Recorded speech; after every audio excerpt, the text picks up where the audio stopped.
Tus cosas ya están en la habitación de invitados. Mis padres se quedarán en la principal. Eso fue lo que dijo Clara, con una voz dulce, con esa sonrisa fingida que usaba cuando creía que podía salirse con la suya sin levantar sospechas. Me lo dijo como quien avisa que cambiará las cortinas. Ni una pregunta, ni una consulta, ni una pizca de respeto, solo una orden disfrazada de decisión lógica. Esa fue la noche en que supe que ya no tenía lugar en esa casa. Que el hombre que la compró y pagó durante más de 20 años, ahora era apenas un huésped incómodo en su propio hogar. ¿Y Esteban? Mi hijo, el mismo que crié con tanto esmero, solo bajó la cabeza y no dijo una palabra. Mi nombre es Braulio Herrera, tengo 73 años y fui maestro de literatura por casi 4 décadas en Santa Ana. Tras la muerte de mi esposa, pensé que sería buena idea mudarme con Esteban y su familia en East Los Ángeles. Compartir los gastos, ayudar con el pequeño Matías, tener compañía. La casa era nuestra después de todo. El título aún lleva mi nombre, pero lo que empezó como un acuerdo familiar, pronto se convirtió en una rutina de silencios incómodos, miradas evitadas y un aire de tolerancia hacia mí, como si fuera un mueble antiguo que estorba pero que nadie se atreve a tirar. Todavía. Aquella tarde, cuando vi mis cosas apiladas en una esquina de la habitación de invitados, mi ropa arrugada, mis libros tirados en cajas de cartón y la foto de mi esposa con el cristal roto boca abajo en el suelo, supe que no podía quedarme un día más. Clara había traído a sus padres desde Fresno sin avisar y los instaló en el dormitorio principal. Son mayores, Braulio. La luz les hará bien, dijo. Me quedé de pie en la sala, tragando el sabor amargo del desprecio disfrazado de cortesía. No hubo gritos, no hubo llanto. Solo ese silencio espeso que deja una traición bien calculada. Esa noche, mientras todos dormían, preparé mi maleta. Solo lo esencial. Documentos, algo de ropa, mis medicamentos y aquella foto vieja que todavía conservaba el calor de otro tiempo. Pensaron que estaba molesto, que iría unos días con mi hermana Rosa y luego volvería con la cabeza baja, como siempre. Pero esta vez no. Esta vez no habría regreso, porque esta vez el dolor no venía de palabras dichas en un arranque, sino de acciones meticulosas, frías y deliberadas. Antes de continuar, me encantaría saber desde qué lugar estás viendo esta historia. Es un regalo inmenso ver cómo nuestras experiencias conectan con corazones en tantos rincones distintos. Déjame tu comentario y no olvides suscribirte si aún no lo has hecho. Mientras pasaba por el pasillo, me detuve un momento frente a lo que había sido mi dormitorio durante los últimos años. La puerta estaba entreabierta. Desde allí se veía el respaldo de mi antigua cama, ahora cubierta con una colcha chillona de flores grandes. Y junto a la ventana, una planta de plástico horrenda ocupaba el lugar donde antes vivía mi orquídea favorita. Mis libros ya no estaban en la repisa. Mis pantuflas habían desaparecido. Todo lo que me pertenecía había sido reemplazado o arrinconado. Era como si yo nunca hubiera dormido allí, como si mi existencia hubiera sido cuidadosamente borrada. Sentí un vacío tan profundo en el pecho que tuve que apoyarme en el marco de la puerta para no caer. Mi hijo pasó detrás de mí en silencio, fingiendo que no veía el daño, que no entendía lo que estaba pasando. Clara lo hizo con buenas intenciones, papá, murmuró más tarde, mientras yo empacaba en la habitación de invitados. Buenas intenciones. Qué frase más desgastada. ¿En qué universo sacar a alguien de su habitación, meter a 2 desconocidos y tratarlo como un mueble viejo se considera una buena intención? No respondí. Solo cerré la cremallera de la maleta y la dejé junto a la puerta. No necesitaba explicaciones. Ya lo entendía todo. Clara era lista. Siempre lo fue. Desde el principio supe que no le agradaba del todo. Me hablaba con cortesía, sí, pero nunca con calidez. Sus elogios tenían filo. Su sonrisa era un escudo. «Qué bien cocina usted, Braulio». Mi papá dice que le recuerda hasta los almuerzos de prisión en su servicio militar. Decía con un tono entre halago y burla. Y cuando no estaba soltando comentarios pasivo-agresivos, se dedicaba a hacerme sentir un estorbo. Movía mis cosas sin preguntar. Tomaba mi lugar en la mesa sin notarlo. Hasta llegó a burlarse de mis lentes de lectura diciendo que parecían sacados de una película de los años 60. Pero lo toleré. Por Esteban. Por Matías. Porque aún tenía fe en que las cosas mejorarían. Pensaba que si no causaba problemas, si era útil, si cocinaba, si cuidaba del niño mientras ellos trabajaban, todo se mantendría en equilibrio. Me había convertido en el cuidador, el cocinero, el que pagaba los servicios con mi pensión. Y lo hice sin quejarme, creyendo que, de alguna manera, eso me ganaría un poco de cariño. Pero me equivoqué. En vez de respeto, lo que recibí fue aprovechamiento. En vez de gratitud, silencio. Recuerdo que una vez, en una cena, Clara dijo: «Deberíamos pensar en remodelar el balcón. Mis papás podrían disfrutarlo cuando vengan de visita». «Cuando vengan», dijo, como si ya estuviera decidido, como si yo no tuviera voz. Le respondí con calma que no era necesario, que el balcón estaba bien así, pero me miró como quien observa a un niño testarudo. Y días después, sin previo aviso, llegó con cortinas nuevas y muebles que desplazaron los míos. Mis sillas viejas, que mi esposa y yo compramos en una feria artesanal, terminaron en la cochera, cubiertas de polvo y olvido. El día en que todo se quebró, yo venía de dar una charla de poesía en la biblioteca local. Había comprado algunos ingredientes para preparar mi guiso favorito. Entré por la puerta principal y me encontré con un caos de maletas, risas desconocidas y olor a perfume barato. Allí estaban, los padres de Clara. El hombre, con el ceño fruncido y aire de comandante jubilado, inspeccionando el salón como si evaluara un hotel. La mujer, vestida con flores y maquillaje fuerte, sonreía como si ya fuera dueña de todo. Me miraron, asintieron con la cabeza y siguieron hablando como si yo fuera el extraño. Clara apareció con su sonrisa ensayada y me dijo: «Braulio, ya están aquí. ¿Verdad que es emocionante? Les dejé la habitación principal, la necesitan más que tú, por su edad. Tú estarás más cómodo en la de invitados». No fue una sugerencia, fue un decreto. Mi sangre se congeló, no por la sorpresa, sino por la certeza de que todo había sido calculado. Esteban asomó detrás de ella, mordiéndose el labio. No dijo nada. No me defendió. No mostró ni un rastro de incomodidad. Ese fue el momento en que entendí que estaba solo. No discutí. No levanté la voz. ¿Para qué? Discutir con Clara era como lanzar piedras al mar. Ella giraría la historia a su favor, soltaría una lágrima, y todos terminarían culpándome a mí por arruinar el ambiente familiar. Y con Esteban, bueno, él ya no era el niño que crié. Se había convertido en un hombre temeroso de la confrontación, un espectador de su propia vida. Así que simplemente asentí, murmuré un «entendido» y me encerré en la habitación de invitados. Me senté en el borde de la cama, mirando la maleta, con el corazón latiendo lento, pero firme. Afuera, Clara y su madre reían. Hablaban de qué color pintarían las paredes y si deberían colgar macetas en el balcón. Mis cosas seguían allí, amontonadas como trastos sin valor. Todo lo que me había definido estaba siendo reemplazado por una decoración nueva, ajena, sin alma. No solo me habían quitado la habitación, me estaban quitando la dignidad, pedazo a pedazo. Cerré la puerta, y en ese silencio, supe que era el momento de recuperar lo que me pertenecía. Esa misma noche, mientras Clara llevaba a sus padres a conocer el vecindario y Esteban desaparecía en alguna cafetería como solía hacer cuando no quería enfrentar nada, aproveché el silencio de la casa para actuar. Llamé a mi hermana Rosa con la voz más neutra que pude. ¿Tienes el contacto de aquella empresa de limpieza de la que me hablaste hace tiempo? Quiero que alguien limpie bien la casa de Santa Ana. Estoy pensando en regresar». Ella se quedó en silencio por unos segundos. Luego, con un tono lleno de intuición, preguntó: «¿Estás bien, Braulio?» Le dije que sí, que solo necesitaba algo de calma, pero ni siquiera con ella me atreví a contar todo. Hay cosas que uno guarda porque al decirlas en voz alta duelen el doble. Colgué y de inmediato llamé al servicio de limpieza.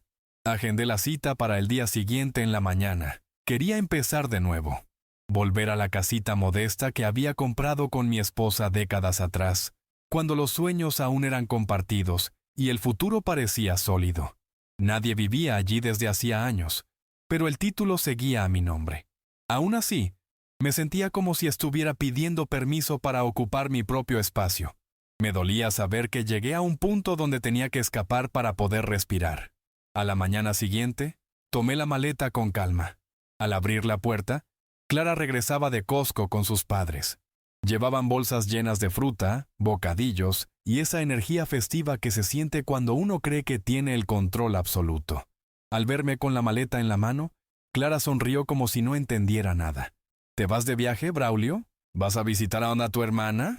Sus ojos brillaban con satisfacción, no por preocupación, sino porque creía que su plan había funcionado, que me iría unos días, me desahogaría, y volvería arrastrando los pies como un perro viejo al que se le perdona la rabia.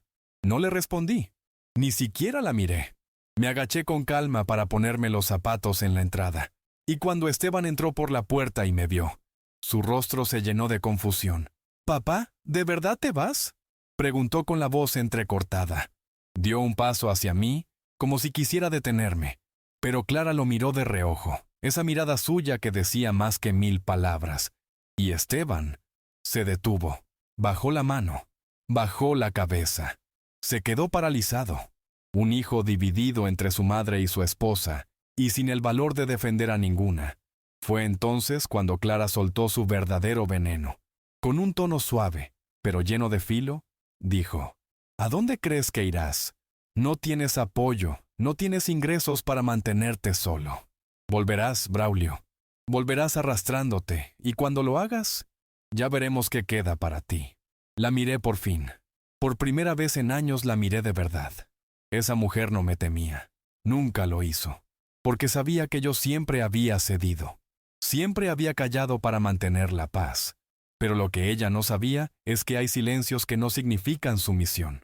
A veces, el silencio es la cuerda que uno estira, hasta que se rompe. «No se preocupen por mí», dije antes de cerrar la puerta. «A partir de ahora, ustedes se encargarán de todo aquí». Bajé las escaleras, subí al taxi que me esperaba, y no miré atrás. Las luces de East Los Ángeles se difuminaron en la distancia. En lugar de tristeza, sentí una ligereza extraña, como si me hubiera quitado un peso de los hombros que llevaba años soportando sin darme cuenta. No era una huida, era un renacimiento. La casa en Santa Ana seguía en pie, cubierta de polvo, sí, pero intacta. El olor a humedad me golpeó en cuanto abrí la puerta, pero no me importó. Era mi casa. Cada mueble anticuado, cada grieta en la pared, cada fotografía amarillenta me pertenecía. No tenía que pedir permiso para estar ahí. No tenía que justificar mi presencia. Por primera vez en mucho tiempo, podía respirar sin miedo a ser desplazado. Y eso, en mi edad, vale más que cualquier lujo. Los de la empresa de limpieza llegaron puntuales. Pasaron horas fregando, barriendo, ventilando. Yo abrí todas las ventanas y dejé que el sol entrara. Vi cómo la luz tocaba los estantes y recordé las tardes con mi esposa, los juegos con Esteban cuando era niño, las comidas en familia, la vida que habíamos construido antes de que todo se torciera. Y pensé, tal vez aún puedo salvar algo de mí. Pasaron algunos días. Me dediqué a poner en orden cada rincón de la casa. No tenía prisa. Era como reconstruir mi propia alma, pedazo por pedazo. Coloqué la foto de mi esposa en la mesita de noche, tal como solía estar. Rescaté una orquídea que habían arrojado y la puse en el balcón, justo donde le daba el sol de la tarde. Cada pequeño gesto era una declaración silenciosa. Aún estoy aquí. Esta casa, esta vida, esta historia, me pertenecen. Nadie me la va a quitar. Me inscribí en una clase de pintura al óleo en el centro comunitario. No para volver a enseñar, sino para aprender. Algo que siempre quise hacer y que por años fui posponiendo por cuidar de otros. También retomé contacto con algunos vecinos mayores del barrio, compañeros de caminata, amantes del dominó, de las historias viejas y los chismes inocentes. A veces, lo que más cura no es el tiempo, sino la rutina tranquila, las risas simples, y saber que puedes sentarte en tu propia silla sin que nadie te diga que estorbas. Las noches ya no eran pesadas. Me preparaba una infusión de manzanilla. Me recostaba en el sofá con una manta ligera y ponía alguna película antigua. A veces solo abría un libro y leía en voz alta para mí mismo, como hacía en clase. El insomnio, ese viejo compañero de la ansiedad, desapareció sin aviso. Me dormía antes de que el reloj marcara las 10. Y lo más curioso, despertaba sin ese nudo en el pecho, sin ese sentimiento de estar en un lugar donde ya no me querían. Durante las primeras semanas, Esteban me llamó varias veces. Su voz era nerviosa, como si esperara que yo estallara en cualquier momento. ¿Estás bien por allá, papá? Matías pregunta por ti. ¿Cuándo vas a venir de visita? Yo respondía con firmeza, pero sin agresión. Estoy bien, Esteban. En mi casa. Cuida bien de Matías. Y colgaba. Siempre corto. Siempre claro. 1, 2, 3 veces. Con el tiempo, las llamadas se hicieron más espaciadas. Después, solo llegaron mensajes en fechas especiales. Fríos, cordiales, vacíos. Y no me dolía. Solía creer que envejecer con dignidad significaba tener a tus hijos cerca, que tu recompensa eran sus visitas, sus abrazos, su gratitud. Pero no. La verdadera paz en la vejez es saber que puedes estar solo sin sentirte abandonado. Tener algo que te pertenece. Respirar sin deberle nada a nadie. Dormir sin oír pasos ajenos en tu pasillo. En esa casita pequeña de Santa Ana, mi mundo volvió a encontrar su eje. Y entendí que no todo lo perdido es una tragedia. A veces, es una bendición. Clara, por supuesto, no se quedó tranquila. Al no ver resultados con Esteban, me llamó ella misma. Usó ese tono suave, casi meloso, que reservaba para cuando quería algo. Braulio, solo queríamos saber cómo estás. Matías te extraña. Y bueno, la situación aquí está un poco complicada. No dije nada. Ella continuó con esas pausas calculadas. Desde que mis papás se mudaron, los gastos han subido muchísimo. Cuando estabas aquí, al menos ayudabas. Ahora todo está sobre nuestros hombros. La escuché en silencio, sonriendo apenas, porque ya conocía ese camino. No era una llamada de reconciliación, era una petición disfrazada, un intento de abrir una puerta que ella misma había cerrado. Habló de la pierna de su padre, de las clases de música de Matías, de lo caras que estaban las cuentas. Cuando terminó su monólogo, respondí con calma. Entonces supongo que es hora de que hagan un presupuesto adecuado. Y colgué.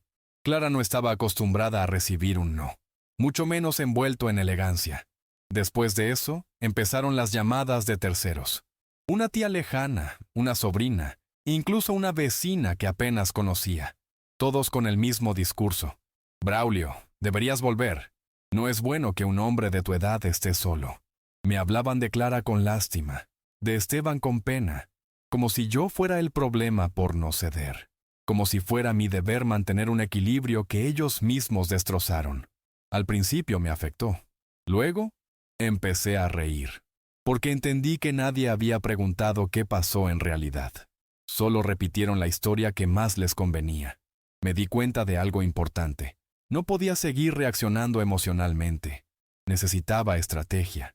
Clara era astuta, manipuladora, y sabía cómo torcer los relatos para ponerme como el villano. Si quería proteger lo que era mío, y mi dignidad, tenía que moverme con la cabeza fría. Así que empecé a recopilar pruebas.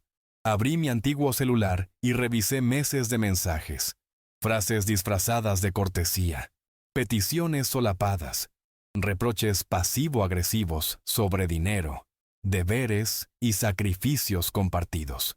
Hice capturas de pantalla, las guardé, las organicé en carpetas, no para vengarme, para protegerme.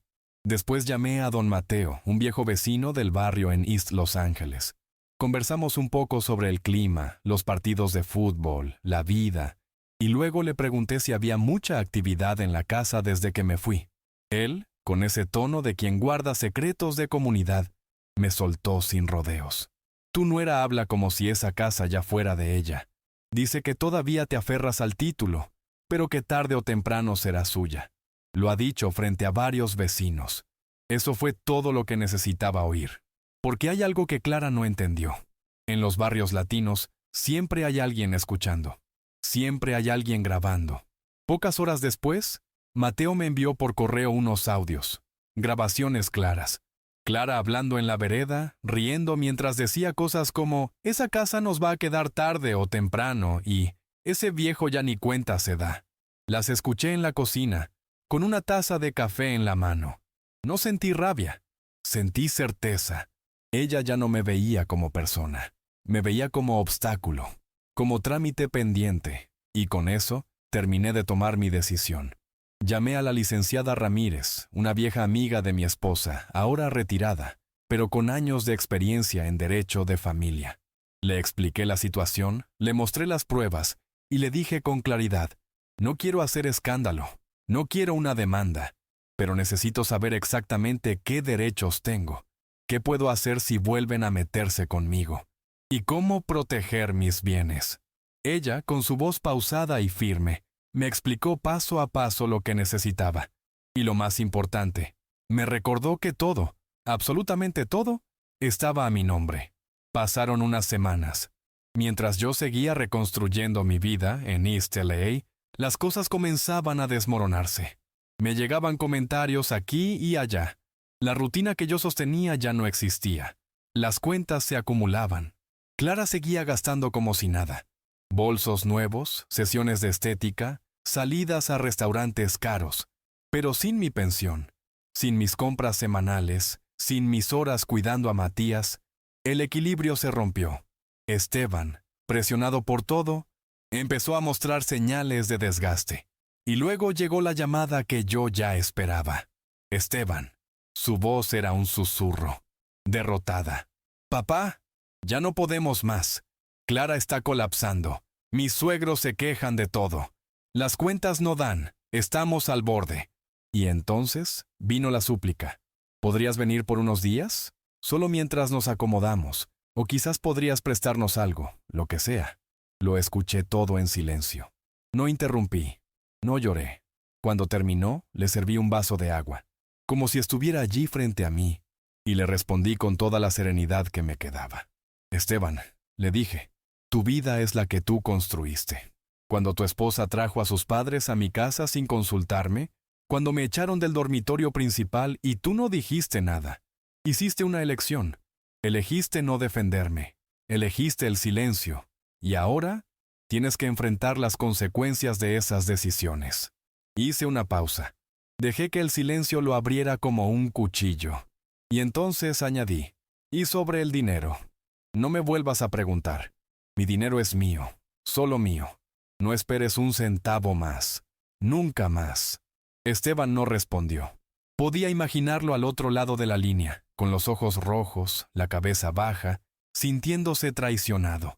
Pero lo que él llamaba traición, para mí era justicia, porque uno puede perdonar errores, pero hay cosas que no se repiten. Y cuando una herida se abre tantas veces en el mismo lugar, lo que se necesita no es una cura, es cortar lo que la causa. Cerré la llamada. No hubo gritos, solo el peso liviano y firme de una decisión irrevocable. Esa misma noche, mientras el viento sacudía las cortinas del comedor y el aroma del café viejo aún flotaba en el aire, supe exactamente lo que debía hacer. Ya no quedaban dudas. Era momento de dejar de proteger a quienes solo me habían usado. Así que llamé a la licenciada Ramírez y le dije, «Quiero revisar mi testamento». Ya tomé una decisión. Hubo una breve pausa del otro lado. Una de esas en las que uno mide las palabras con cautela. «¿Estás seguro, Braulio? Después de todo, Esteban es tu único hijo». Mi respuesta fue firme. «Ya lo pensé demasiado. No se trata de castigar. Se trata de proteger lo que me costó una vida construir». Esa misma semana, nos reunimos en su pequeña oficina en el centro de Santa Ana. Me explicó cada documento, cada cláusula, cada paso. Escuché en silencio, asentí, firmé. Lo hice sin temblar, sin dudar.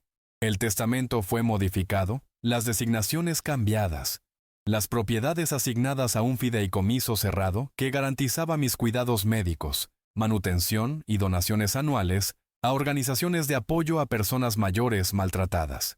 No era venganza, era una forma de asegurarme de que lo que construí con esfuerzo no cayera en manos equivocadas. Después de firmar, le pedí a Ramírez que me ayudara con otra gestión, vender la casa de East Los Ángeles. Ella arqueó las cejas, sorprendida. ¿Quieres vender esa propiedad? Asentí sin titubear. Quiero que se vayan. No quiero que sigan viviendo allí creyendo que algún día será suya. Porque no lo será. Ramírez sonrió, como quien finalmente ve florecer una semilla que sembró con paciencia. Entonces vamos a hacerlo bien. Fuimos a la oficina de administración de propiedades y solicité las llaves de repuesto.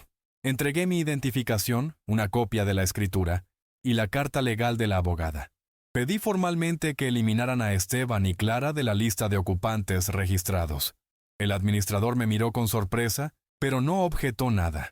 ¿Saben que vas a vender la casa?, preguntó. No, respondí con una sonrisa. Pero lo sabrán pronto. Esa fue la primera noche en años en que dormí con una sensación de verdadero alivio en el pecho. Puse la casa en venta a través de una agencia de confianza. Una joven agente, de voz firme y mirada clara, se encargó de todo con rapidez. Tomaron fotos, grabaron un recorrido en video, y en menos de 48 horas la propiedad estaba publicada. Este tipo de casa, con este título limpio y sin hipoteca, no va a durar más de un mes en el mercado, me dijo. Le pedí una sola cosa. Quiero que se venda rápido. Sin cabos sueltos. Ella asintió. Los propietarios decididos como usted son mis favoritos. Y así fue. El 9º día después de la publicación, se programó la primera visita. Era una tarde luminosa de sábado cuando la agente llegó con una joven pareja ilusionada, en busca de su primera vivienda. Clara estaba en casa ese día. Al principio, los observó con desdén desde el pasillo, creyendo que eran conocidos de los vecinos. Pero cuando escuchó a la agente decir con voz clara, «La propiedad está libre de gravámenes, el vendedor está motivado, es una excelente opción para una familia joven». Su expresión cambió. Corrió a la sala, con el ceño fruncido y las manos en la cintura.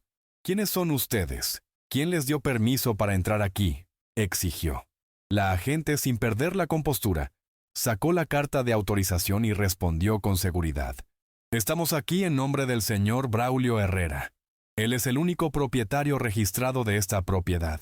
Tenemos llaves, acceso autorizado y respaldo legal». El rostro de Clara cambió de color. Primero pálido, luego rojo, después verde, como una tormenta que no sabía si gritar o desmayarse. «¡Vivimos aquí! ¿De qué demonios están hablando?», gritó, apuntando con el dedo a la pareja, que observaba todo en silencio. La agente se mantuvo firme. «El título está a nombre del señor Herrera. No hay contrato de arrendamiento ni retención legal de inquilinos. Esta es una visita estándar, dentro de los derechos del propietario». Los vecinos empezaron a asomarse. Las cortinas se movían discretamente en las ventanas.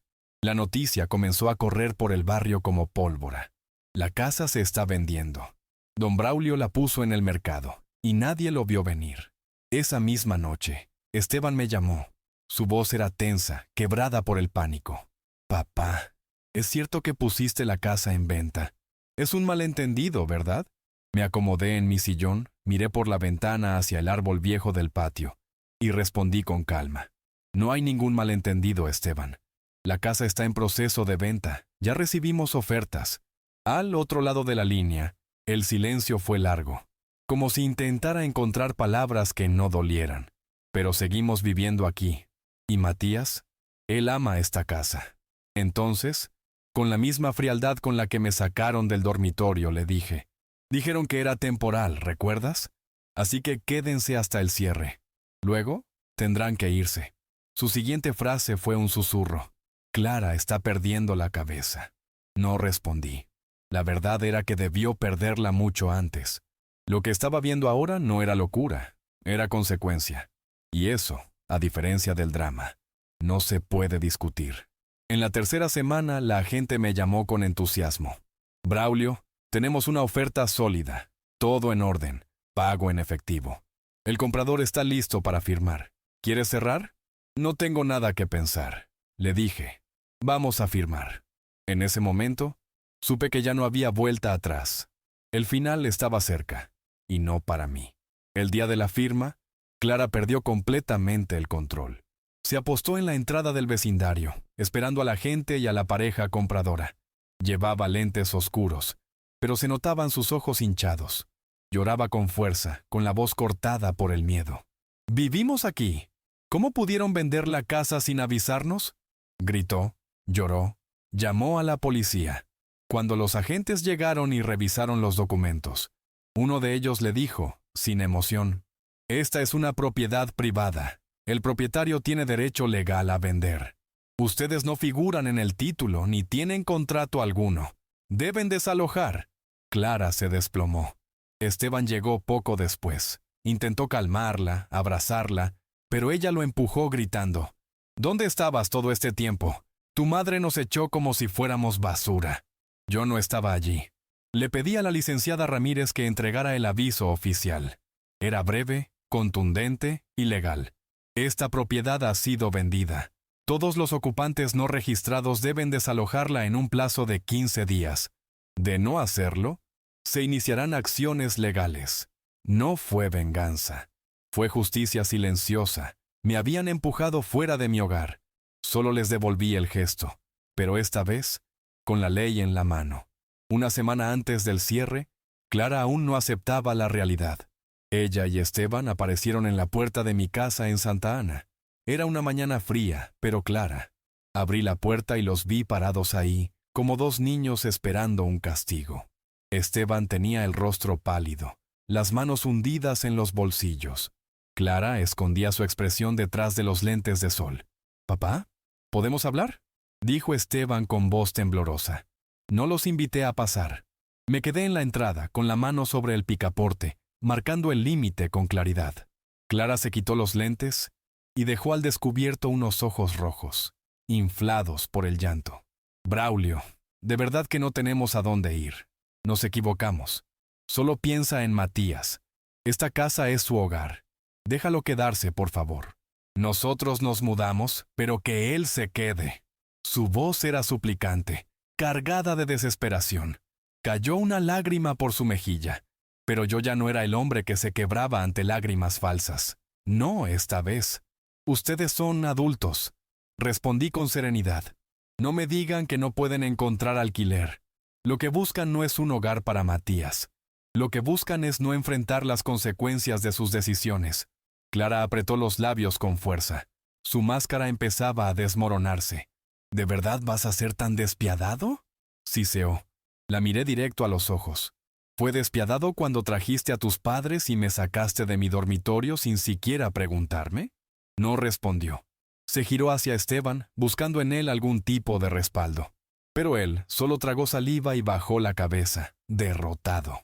Entonces, lentamente, extendí la mano hacia el costado y le entregué un sobre cerrado. «Esta es la carta formal. La venta se ha concretado. Tienen 5 días para desalojar.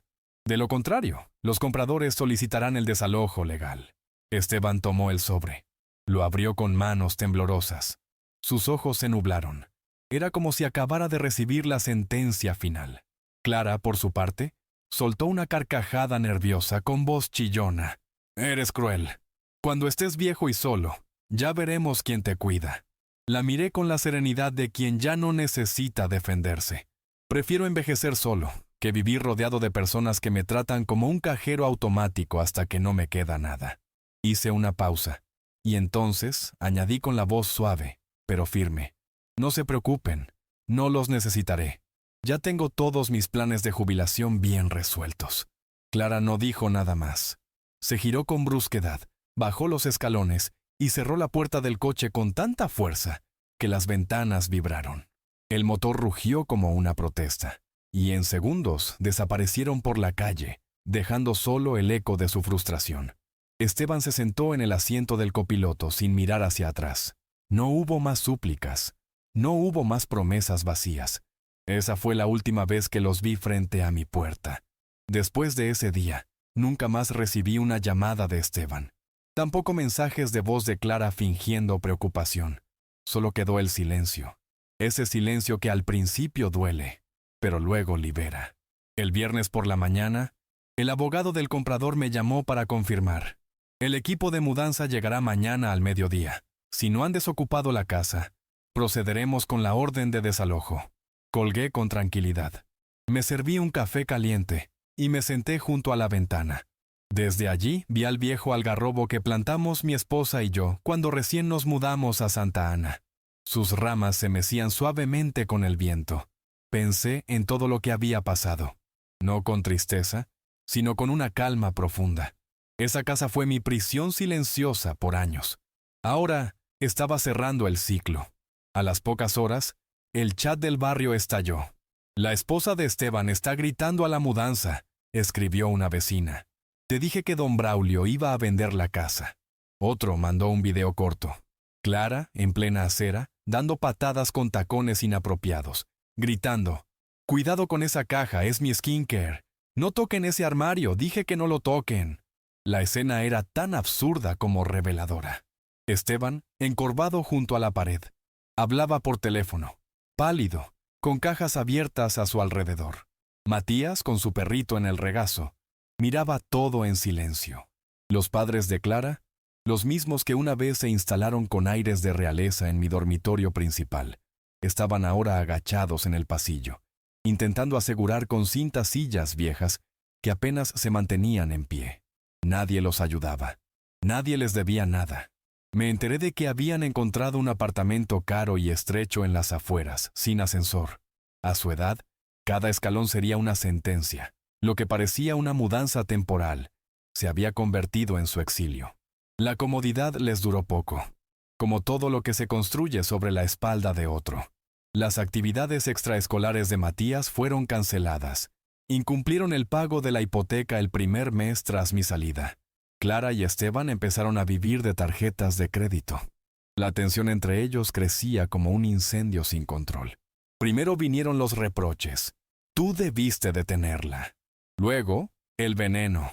Tus padres hicieron esto por nosotros.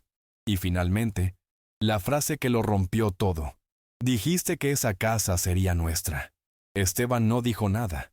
No porque no tuviera palabras, sino porque, cuando uno ignora la verdad durante tanto tiempo, la realidad termina por callarlo. Cuando supe que ya habían entregado las llaves, fui solo al lago. Caminé despacio, sin apuro. El sol brillaba con fuerza, pero la brisa era suave.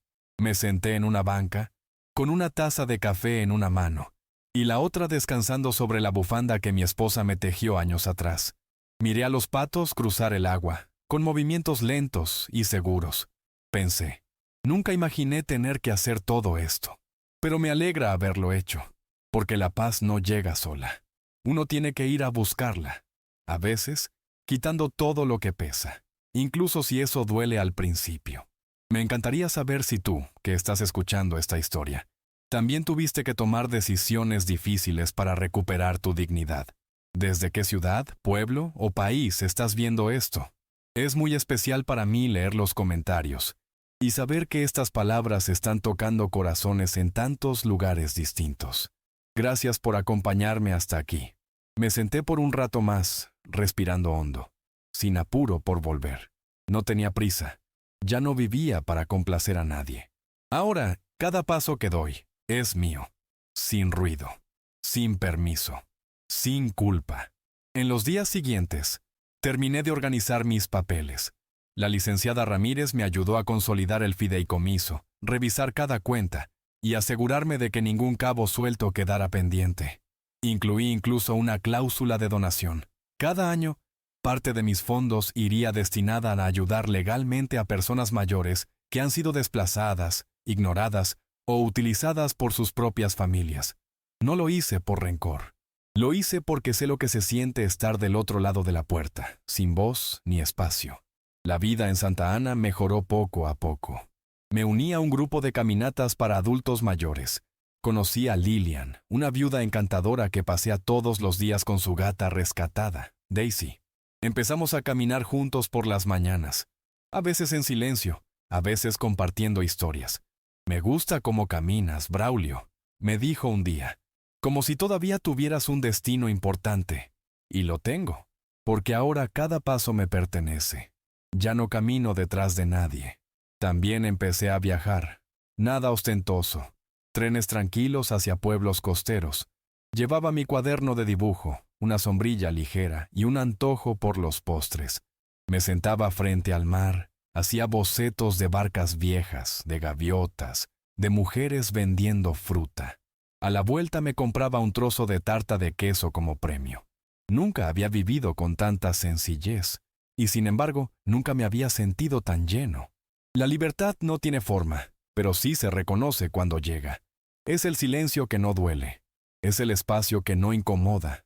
Sobre Esteban, a veces envía mensajes, breves, educados. Papá, nos mudamos, Matías pregunta por ti. Yo respondo, dile que lo extraño, iré a verlo pronto. Porque sí, aún amo a mi hijo, y amo a mi nieto. Pero ya no compartimos la misma vida. Y eso está bien. No tengo rencor, solo límites. Límites que me salvaron. Porque si uno no se cuida, nadie lo hará por él. Yo ya no soy ese abuelo siempre disponible. Ahora soy un hombre con historia, con voz y con dignidad. Una tarde cualquiera, abrí un álbum de fotos viejo. Encontré una imagen que me detuvo el corazón. Era yo, más joven, con Esteban en brazos. Él apenas un bebé, y yo sonriendo como si tuviera todas las respuestas. Miré esa foto durante minutos. Me acaricié la barba y susurré. Hiciste lo mejor que pudiste, Braulio. Ya es hora de soltar. Ya cerré el álbum. Me cubrí los hombros con una manta suave.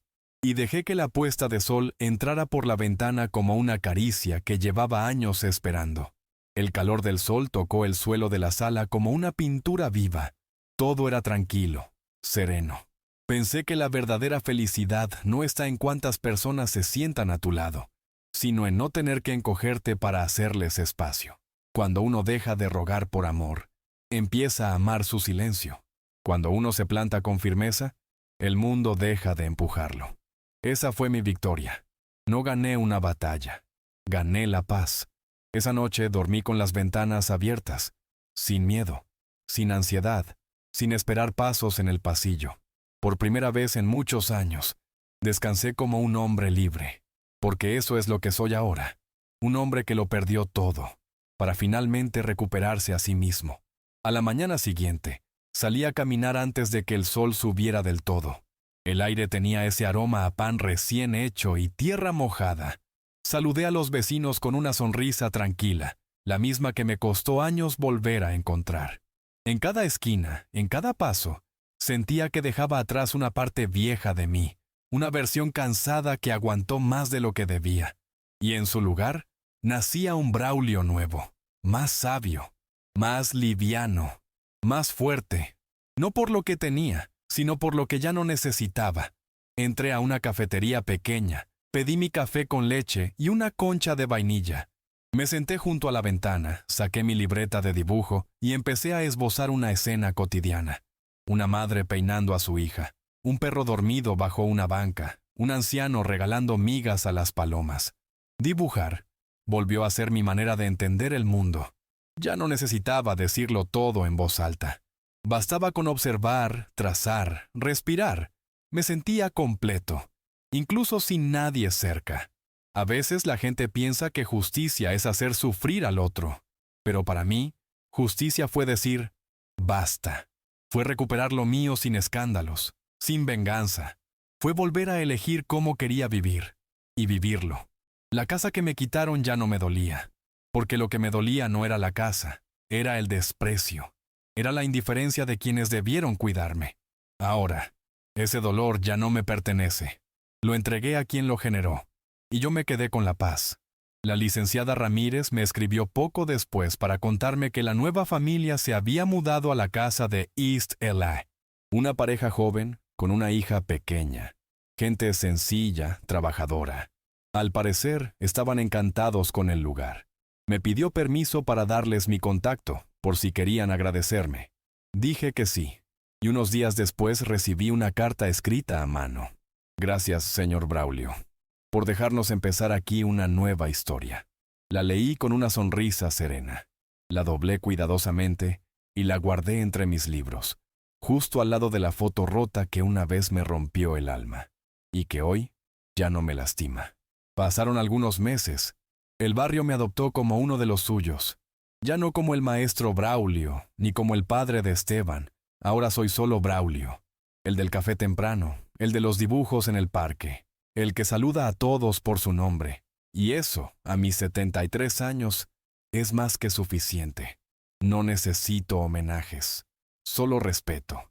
No necesito compañía forzada, solo mi propio reflejo, y saber que al mirarlo, no me decepciona. Un día, mientras caminaba por la vereda del lago, Matías apareció con su bicicleta. Se detuvo a mi lado, me miró con esos ojos limpios que aún no entienden de traiciones. «Abuelo, ¿puedo venir a dibujar contigo un día?» Le sonreí y le dije que sí, porque los niños no tienen culpa, porque la inocencia no debe ser castigada por los errores de los adultos, y porque, a pesar de todo, aún hay lazos que vale la pena conservar. Y ahí me di cuenta. No importa cuánto hayas perdido, si aún puedes elegir con dignidad lo que quieres conservar. Esa es la libertad más grande. No hay testamento, herencia ni documento que valga más que eso. El valor de saber cuándo soltar y cuándo volver a abrir la puerta. No para los que te dañaron, sino para ti mismo. Gracias por haberme acompañado hasta aquí. Si esta historia tocó tu corazón, me encantaría leerlo en los comentarios. Cuéntame desde qué lugar del mundo estás viendo este video. Tu presencia, aunque silenciosa, da sentido a cada palabra compartida. Y si aún no lo has hecho, suscríbete. Hay muchas más historias que merecen ser contadas y escuchadas.